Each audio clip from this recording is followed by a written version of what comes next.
আপনি কিয়ামতের দিন তো ইয়া নাফসি, আপনার দলের নেতা আপনাকে কিছু করবে না, নেতাই নিজে পলাইবে কিয়ামতের ময়দানে। কোথা থেকে আপনাকে কি করবে?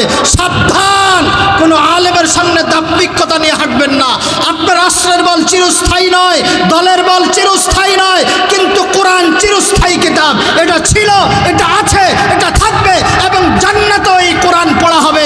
জান্নাতে তাওরাত পড়া হবে না, জবুর পড়া হবে না, ইনজিল পড়া হবে না, রামায়ণ পড়া হবে না, মহাভারত পড়া হবে না, গীতা পড়া হবে না, কোরআন পড়া হবে।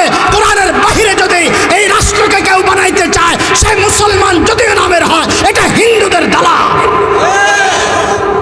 সাবধান, সাবধান, চয়নে সাবধান, চলায় সাবধান, উঠায় সাবধান। যদি পৃথিবীতে কেউ অহংকার করতে চায়, একমাত্র কোরআনওয়ালা অহংকার করতে পারবে, আর কারোর অহংকার করার অধিকার নাই। কিন্তু কোরআনওয়ালা অহংকার করে না, বরং আল্লাহর ভয় থাকে, তখন কোন আচরণে আল্লাহ নারাজ হয়ে আছে।